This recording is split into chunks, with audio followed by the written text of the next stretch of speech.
Hey guys, I'm so glad you're back. This is episode 131. Can you believe it? It's so cool. And today we're talking about strengthening your trauma informed care and how does that really affect your students and their behaviors. So, this is the recorded episode that I did on March 26th live, and I wanted to share it with all of you. And because I feel like there's a lot of good information that can help you transform your students' behavior by strengthening your trauma informed care. And that's by showing, the empathy and compassion and knowing that your students react differently to trauma. And sometimes it's in a very loud, different way. Other times it's in a very quiet way. But being trauma informed will help you become or create a better, safer environment for your students so that they can grow and learn and be the best learner that they possibly can while they are in your class. So listen in and let me know if you have any questions, thoughts. You can go to my website, www.behaviorstrategiesforclass.com, and contact me there. Also, YouTube, you can check out some of my shorts there and leave me a message there. Also, DM me in LinkedIn or on Facebook. I would really love to hear from you and see if there's any other way that I can help you and your students. Thanks so much. Welcome to Behavior Strategies for Class. I am Diane Bachman, your behavior paraprofessional with over 15 years of experience working in special education. And I'm so glad you're here because I'll be teaching you about social emotional learning, behavior strategies, trauma-informed care, and more. So if you are tired of being frustrated and not knowing what to do with your students who have challenging and disruptive behavior, you're in the right place. Now, if you're ready to become more equipped to help your students learn and grow, let's listen in to... Hey guys, thanks for being here today. Hopefully it is your spring break, and so you get a little bit of time to connect together. And unfortunately, we have snow again here in Colorado during spring break, of course. That's so fabulous. But that's okay, because I am nice and warm and in here and ready to connect with you and teach you some of the things that I have learned in my experience working in special education.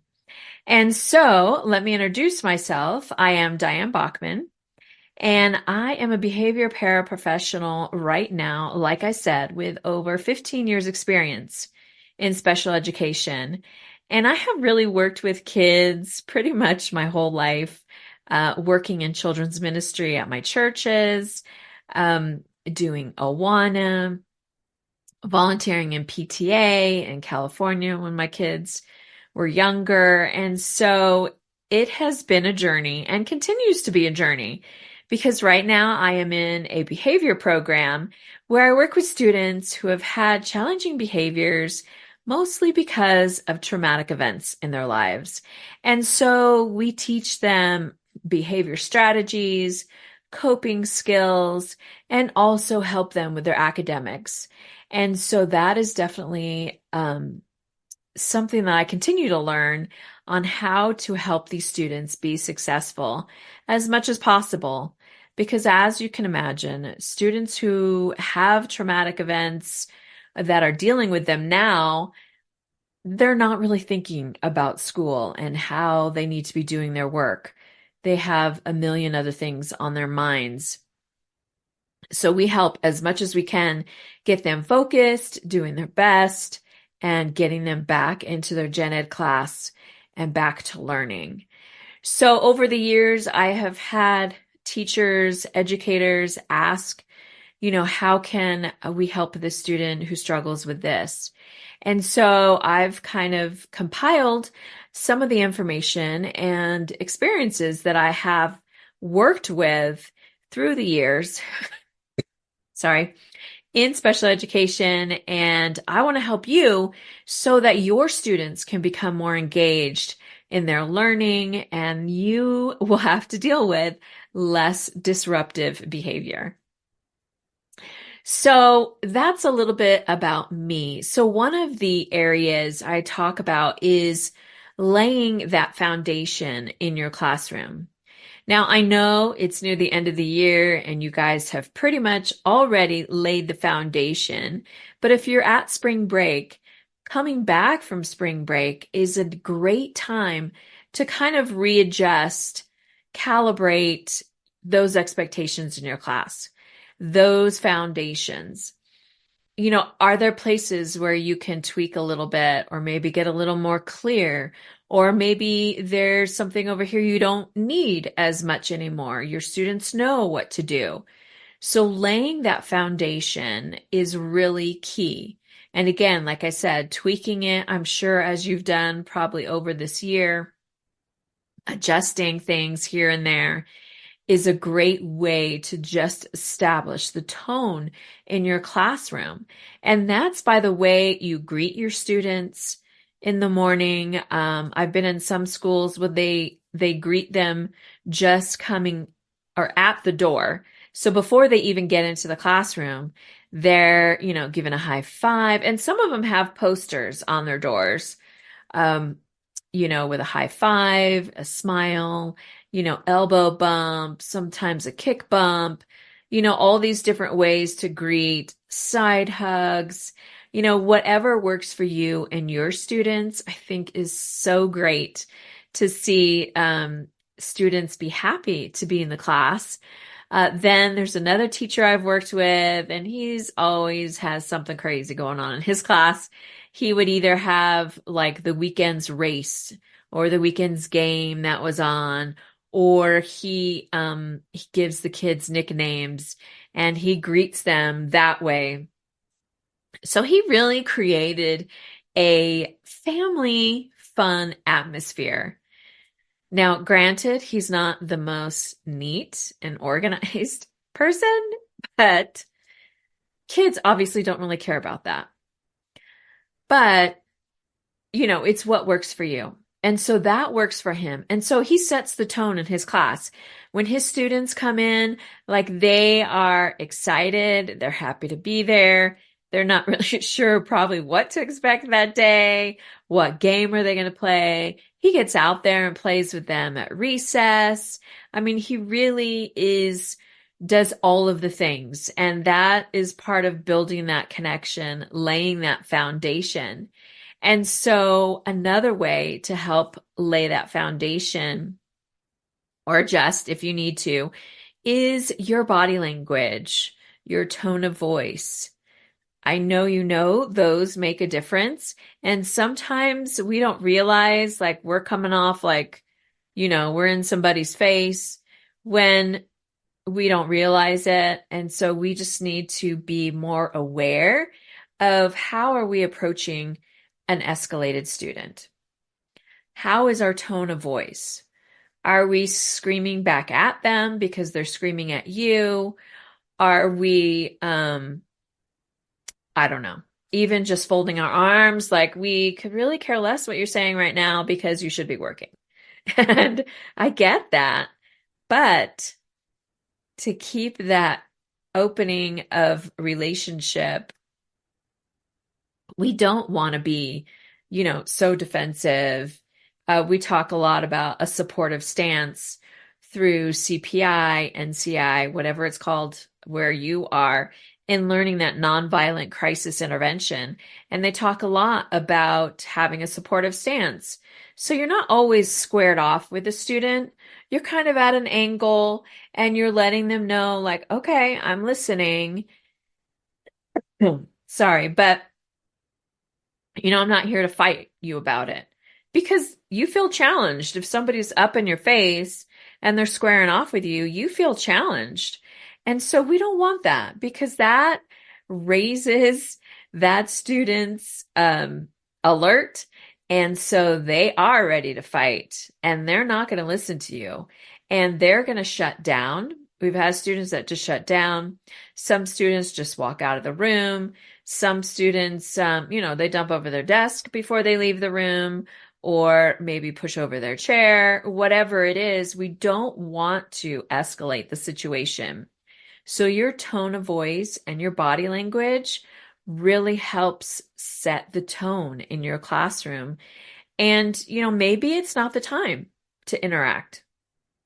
Or you give that redirect and then you just walk away. We've done that as well too. Just saying, okay, when you're ready to talk, sit in your chair and I'll know you're ready.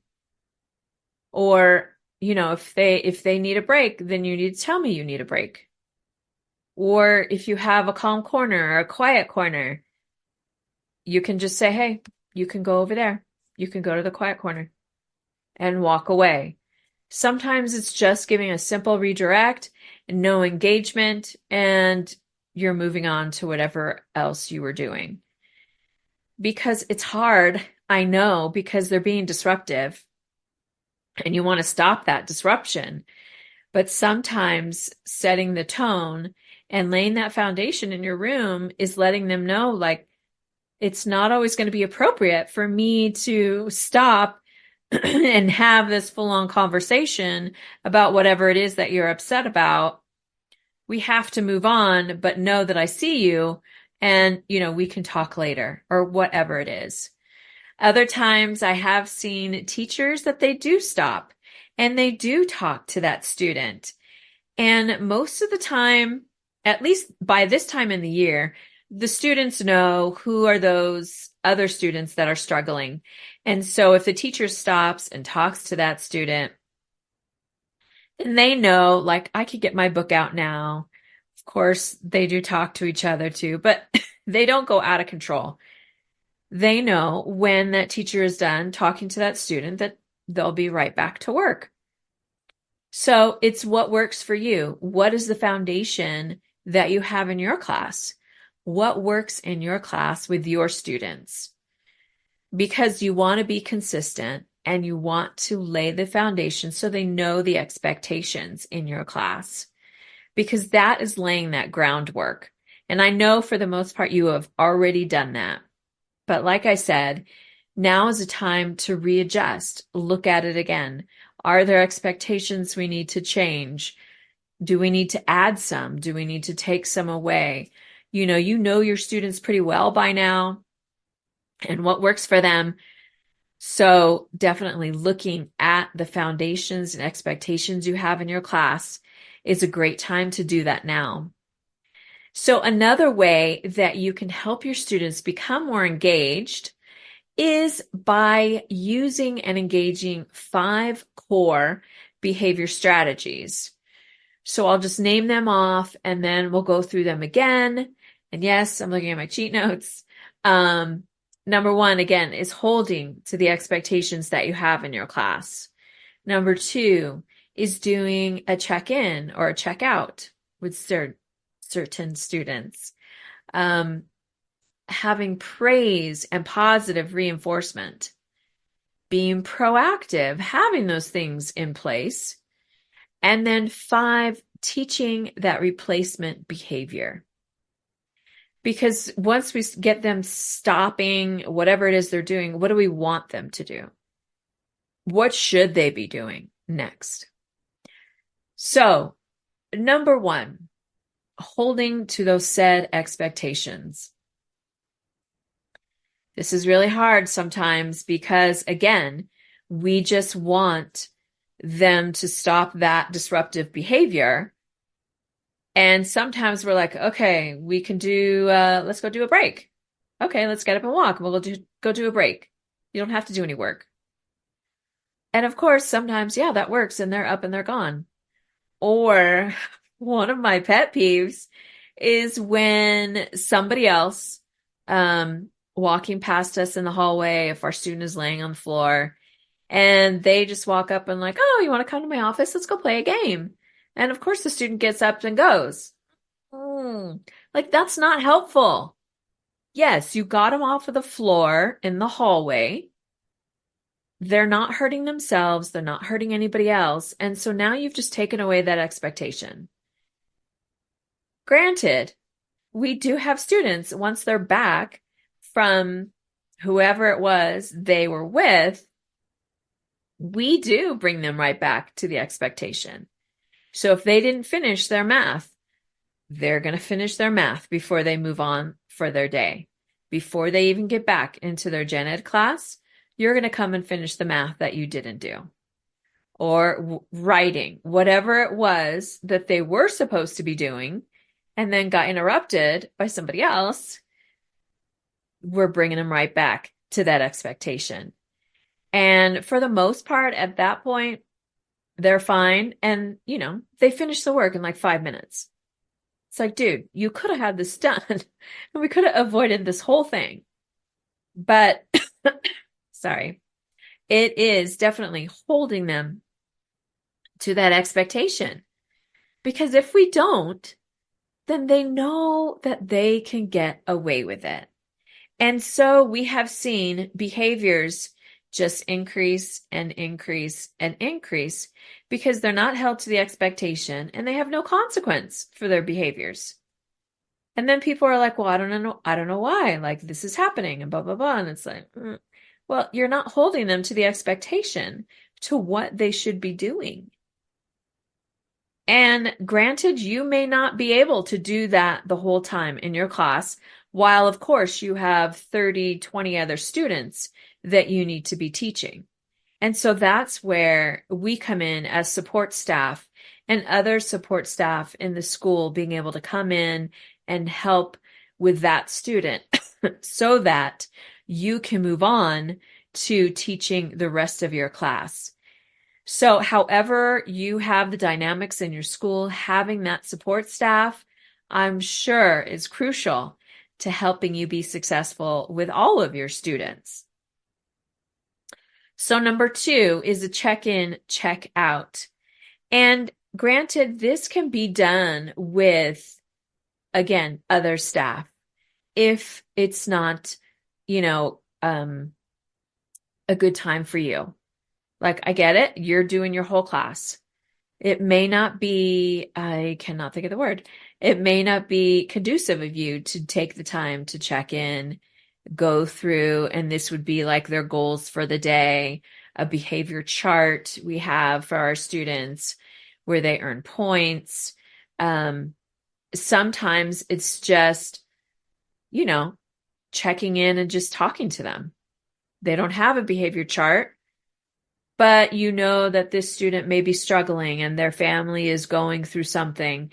And so having either you or somebody else in your building be able to connect with that student and just say, hey, how's it going? How was your night? Did you get breakfast this morning? All of these things, we know hunger is like a huge deal with some of our students who have been through trauma. Because A, they never have enough food. They've had to hide food in order to eat it. They've been denied food.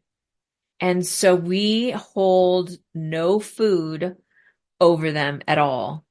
Unfortunately, I have seen some people do that. Like, you're not getting this. You don't get this.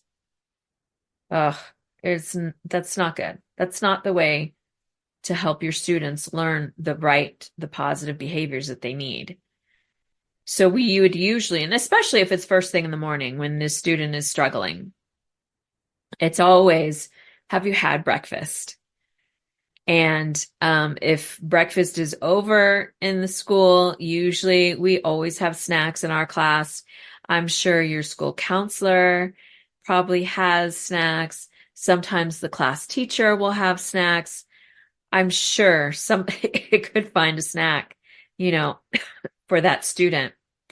So again, checking in, seeing where they're at, asking questions. And then, it could be as easy and quick as like a couple minutes, and that student is ready to get back to class. Other times you can tell they need a minute. And we've had students just chill in our room for a few. And then we check back in, we give them their time, their space, and then we check back in and we're like, how's it going? Do you want to talk now? Sometimes they do. Other times they're like, no, I'm just ready to go to class. It's like, okay, great. And so they're back in their gen ed class.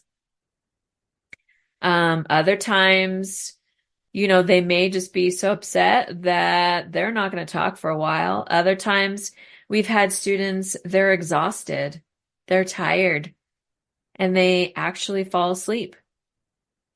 So it really just depends, but being able to check in with those students that who are struggling and who may be having some family struggles right now, it's great to be able to check in with that student. And those who have a behavior chart or a behavior goal sheet, checking in with them like, okay, buddy, so what are your goals today? And how are we going to meet those goals? And if we struggle, what can we do? This is all part of being proactive and just helping them realize that they do have strategies. They do know what they need to do. And if they don't, then of course we show them, we help them, we give them the tools that they need. So the third one is the praise, the positive reinforcement. So again, sometimes we will just check in on students and we see they've made their goal for reading. And we're just like, dude, you did so awesome. Like, great job. And that's all they need. Other times, we've had students have behavior goal sheets for the morning, and then we've had them for the afternoon. It just depends on your student and how you think what's going to help them be successful. Is it easier just to break it down for the morning and get through the morning and help them be successful there? Then they have lunch, recess, and like, okay, it's a reset. It's the afternoon. How can you be successful here? And giving them that positive reinforcement. And that could be those praise, the positive words. Sometimes we've had students, they work for little, toys, little fidgets, little prizes. And again, sometimes it's just in the morning, like they've made their goal for that morning. Now let's work on this afternoon and know that you have this to look forward to. That definitely works really well with the younger kids because, their attention is very, very short. And so being able to let them see that tangible reward is really motivating for a lot of them. So what positive reinforcement works for your students? Sometimes it's maybe just extra reading time.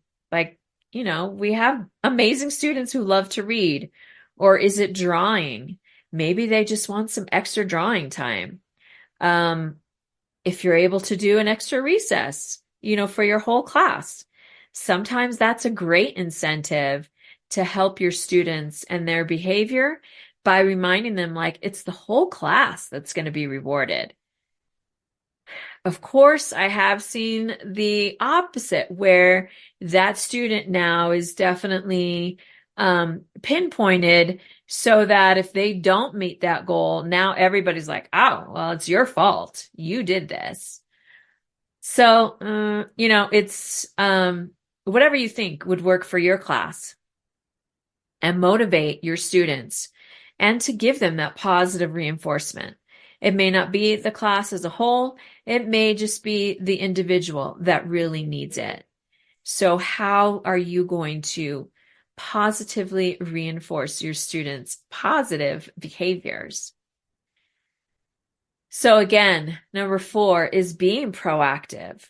Like I said, it's prepping them, going over those goal sheets for the day. Or if you're doing journaling, journaling is a great way to be proactive and giving your students time to reflect, time to process, maybe something that's happened over the weekend. And it could be a positive thing, but they still need to process.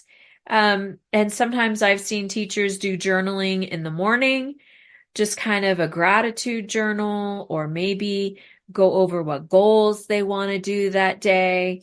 Or again, just a free write, writing whatever comes to their mind is a great way to do journaling as well.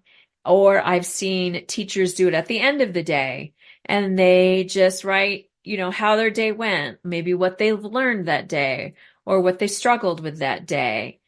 So journaling is a great way to be proactive as well.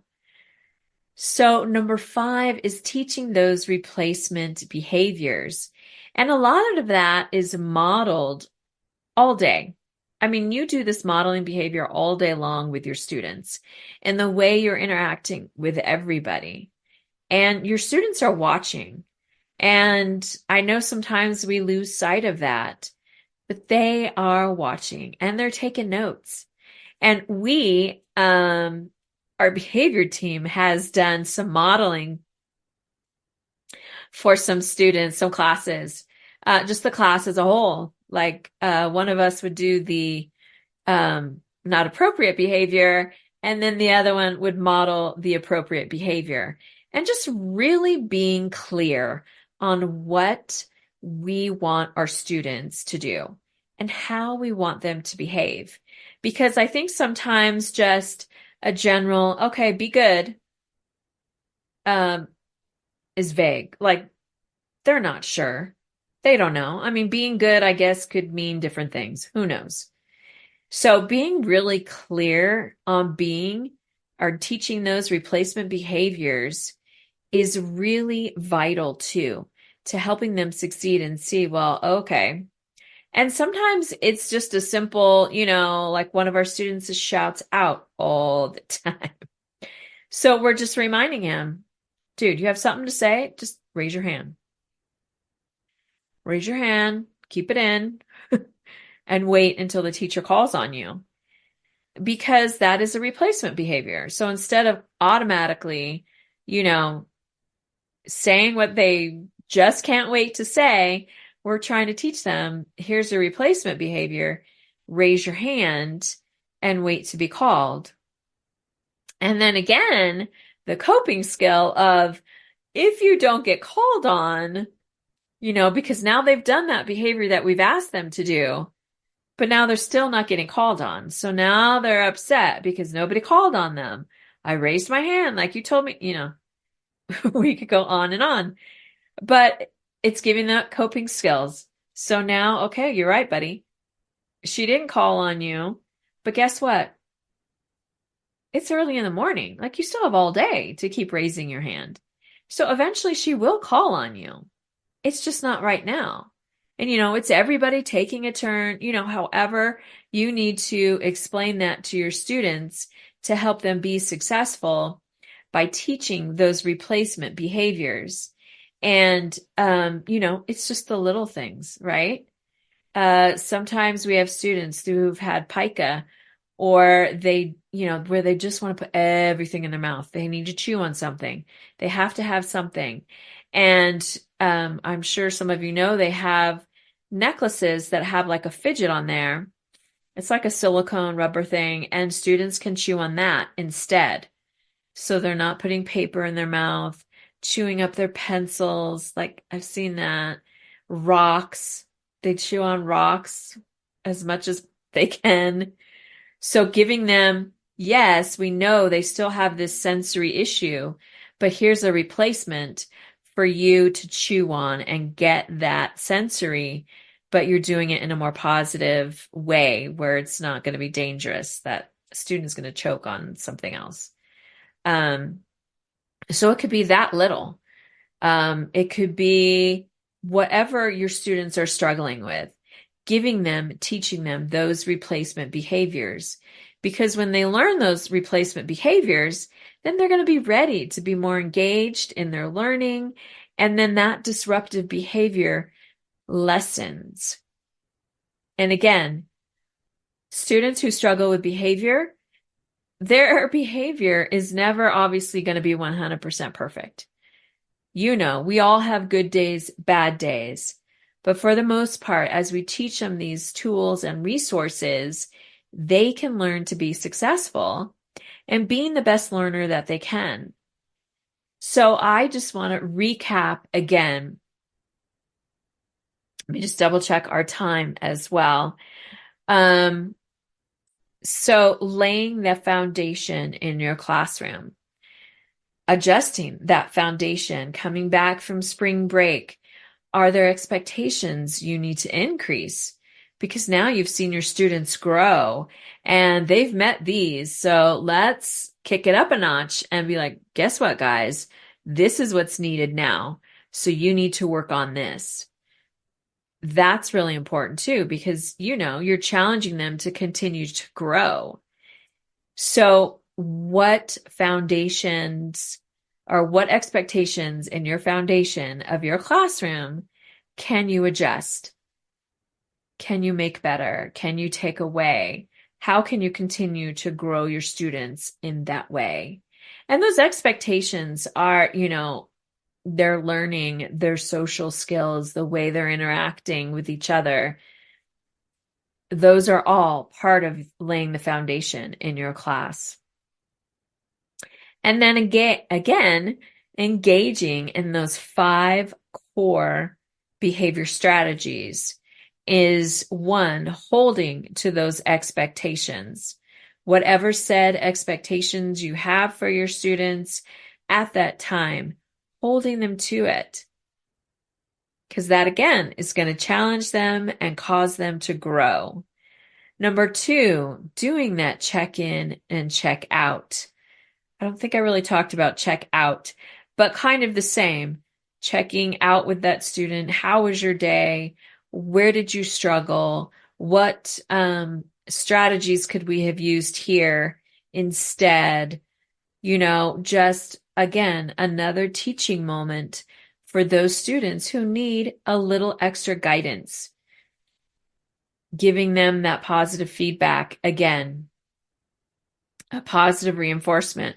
We do that with all of our students. We meet with them in the morning, which is our check-in, and then we meet with them at the end of the day, our check-out, seeing how their day went, giving that positive reinforcement.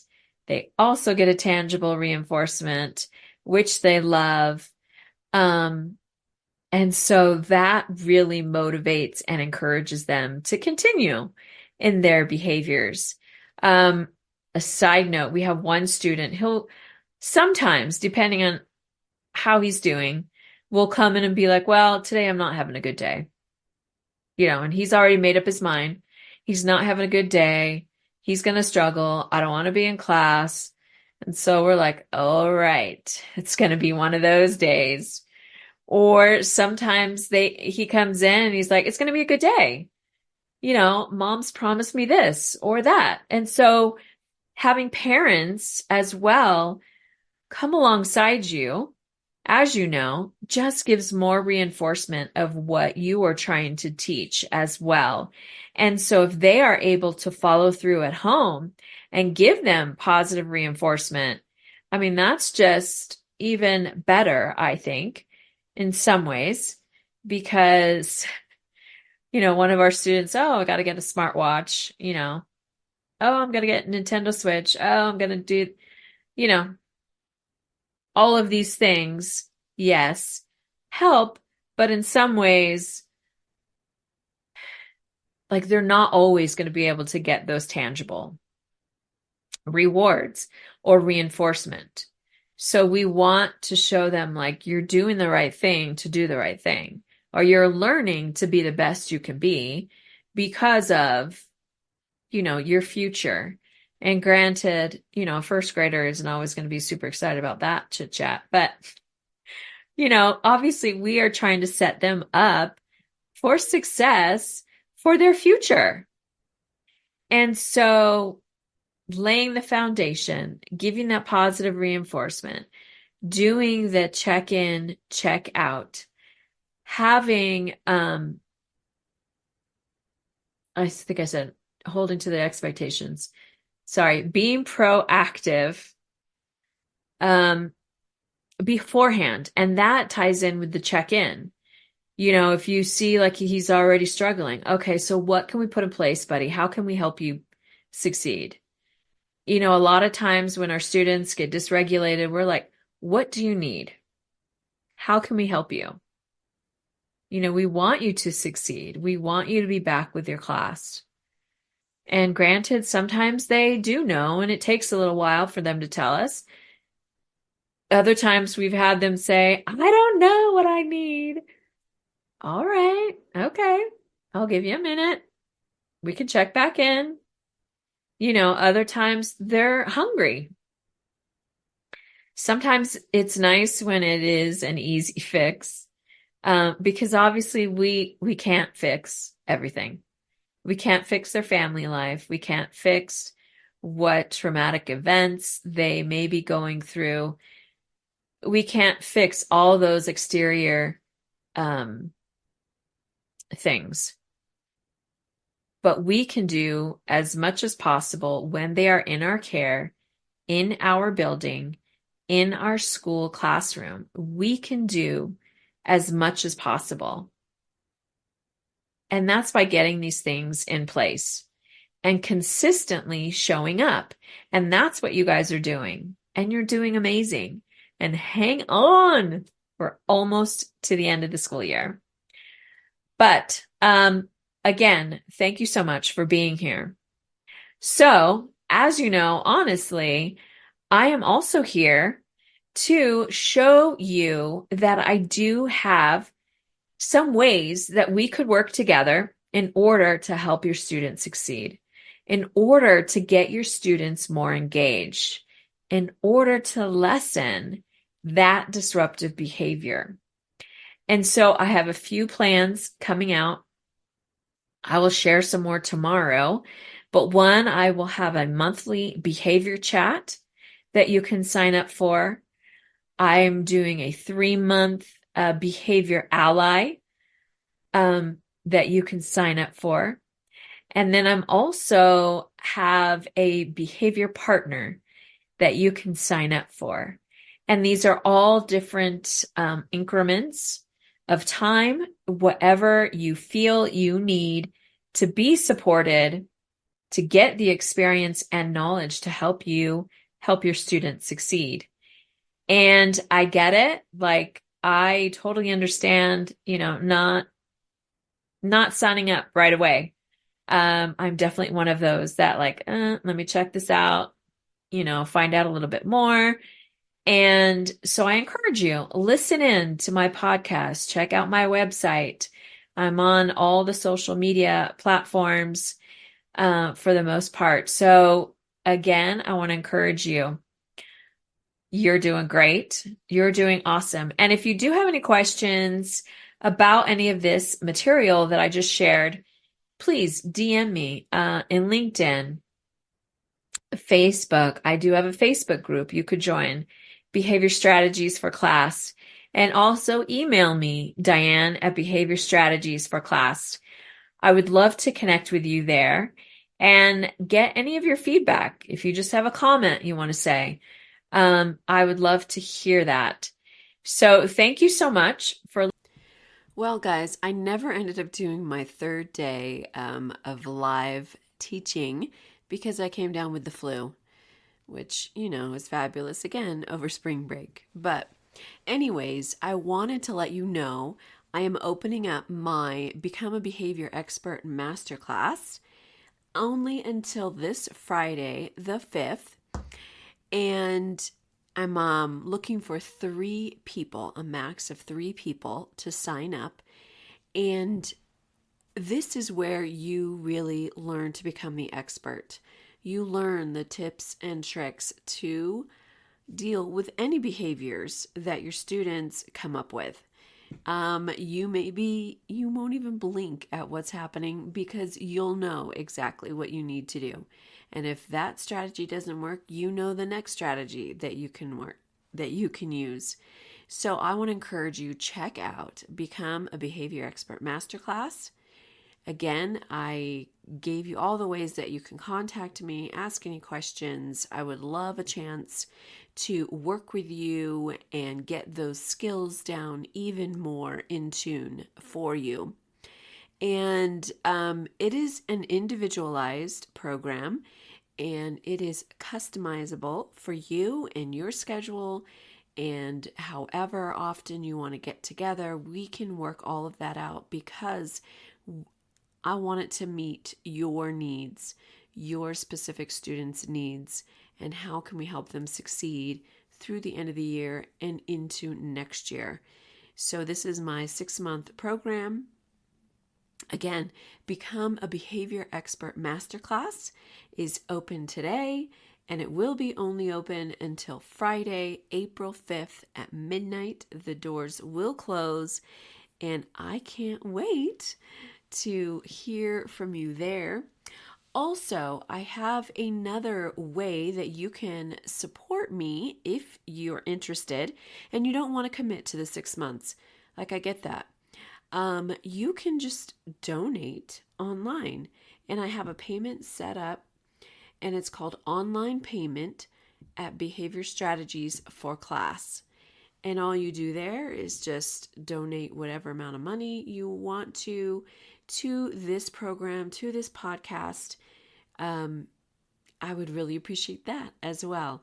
So check it all out. There's lots of cool things happening here, and I am here to support you in any way that I can. So enjoy the rest of your week, and I will see you next Wednesday. Thanks so much.